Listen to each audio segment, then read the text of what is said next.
Bonjour à tous, bonjour à toutes, bonjour les lovers. Bienvenue dans cette nouvelle vidéo où je vous partage certains aspects par rapport au Human Design. Donc là je vais vous parler d'un point précis. Le thème de la vidéo c'est est-ce que vous avez tendance à vous sacrifier dans vos relations amoureuses, à souvent vous mettre en retrait, passer vos besoins au second plan et être beaucoup dans l'attention à l'autre, offrir beaucoup à l'autre. Tout en mettant vraiment de côté vos besoins, votre manière, enfin ce que vous auriez besoin et même vos projets. Si c'est le cas, ça peut venir en particulier d'une porte dans le Human Design, qui est la porte 27, qui a un peu l'énergie de la mère Teresa. Je vous explique. Cette porte, en fait, vous allez avoir la tendance à vouloir faire en sorte que tout le monde dans votre entourage ait tout ce dont il ait besoin. Ça va être limite viscéral pour vous. Ça va être limite un besoin de faire en sorte que votre entourage soit nourri, rempli. On parle plus exactement en Human Design de tribu. Et donc la tribu, ça peut être vos amis, votre famille, c'est ce que vous considérez comme votre tribu. Et donc vous allez, par exemple, si vous considérez votre chéri comme votre tribu, ce qui est souvent le cas, vous allez vous mettre un peu entre parenthèses des fois pour en fait assouvir les besoins de votre compagnon parce que c'est quelque chose de viscéral en vous à travers cette porte et c'est une qualité, je vous le précise, c'est une qualité. Seulement, il y a un équilibre, d'accord, à respecter.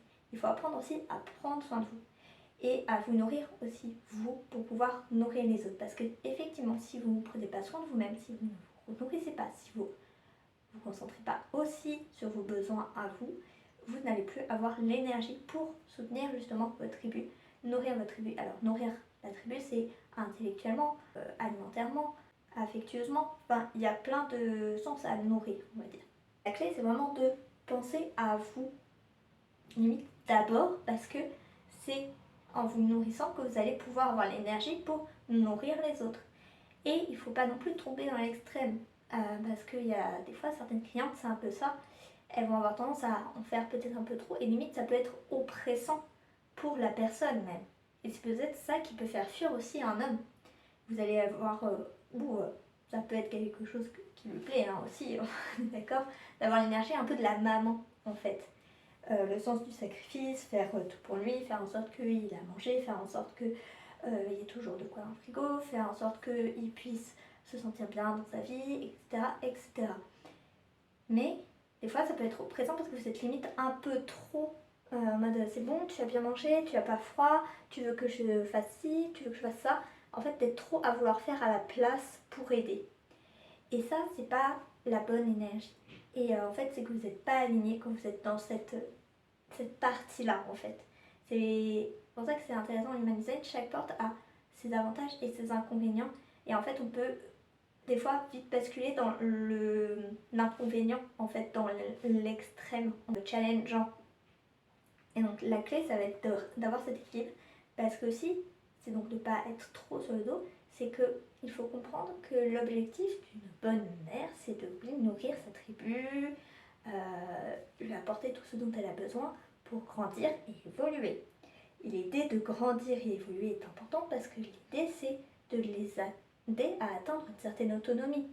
C'est que, par exemple, si vous leur pêchez toujours leur poisson, c'est bien, ils mangent, mais ils vont jamais savoir se nourrir eux-mêmes. Donc c'est encore mieux de leur apprendre à pêcher. Et donc c'est un peu ça l'idée aussi de cette porte, c'est vous les nourrissez tout en leur apprenant à devenir autonomes. Et là, vous êtes alignés. Et là, vous êtes moins pressante. Vous êtes présente au cas où, vous donnez les ressources, le temps qu'ils aient leur propre autonomie pour atteindre et nourrir leurs besoins. C'est pas être trop oppressant, c'est de garder une certaine distance. Oui, c'est bien, c'est adorable, c'est utile, on va dire, mais voilà, il faut garder une certaine distance et le but c'est de les aider à atteindre une autonomie. Donc c'est pareil avec les conjoints avec lesquels vous avez pu être, c'est pareil de leur laisser une certaine, un certain espace aussi, parce que des fois vous pouvez être trop oppressante avec cette porte, ou vous oubliez trop, et donc dans ce cas-là, il faut que vous appreniez à revenir à vous, à nourrir vos besoins. Et sinon, aussi, il y a le côté amener à l'autonomie aussi à la personne. rendre autonome votre conjoint qui ne soit pas complètement dépendant de vous. Et pour certaines choses. Et lui redonner du pouvoir aussi sur sa vie par rapport à ça. Donc quand vous avez tendance à être trop dans le sacrifice dans vos relations, c'est peut-être à cause de ça.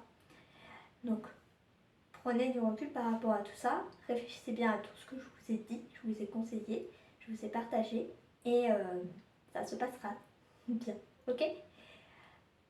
Si vous avez besoin de plus de conseils, que je vous guide un peu mieux par rapport à tout ça, parce qu'en fait là ce n'est qu'un tout petit aspect, ça peut se traduire par d'autres choses dans le human design d'une personne, dans le schéma global, d'accord?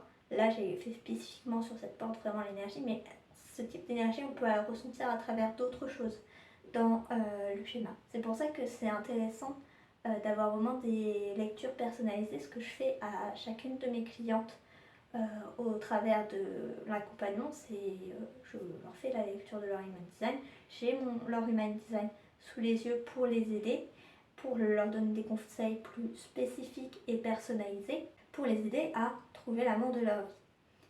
Donc si vous avez envie, contactez-moi, on pourra déjà faire un appel découverte où je vous aiderai à faire un premier bilan sur votre situation amoureuse, détecter les premiers besoins de blocage et vous expliquer comment je peux vous aider. Vous pouvez prendre rendez-vous sur ma bio sur Instagram. Sinon, si vous n'avez pas le lien, vous venez me voir et me contacter. Et si vous voulez calculer votre charte de design humain, je vous invite à aller sur le site Design Humain France, où vous pourrez, en rentrant vos coordonnées exactes de naissance, c'est-à-dire heure exacte de naissance, date de naissance et le lieu de naissance, vous aurez les informations, vous aurez votre schéma. Et en fait, allez regarder si vous avez la porte 27 parmi vos portes, c'est les numéros. Voilà, sinon vous me contactez par message si vous n'arrivez pas à trouver, vous avez envie de trouver les liens, je vous les enverrai. Bonne journée!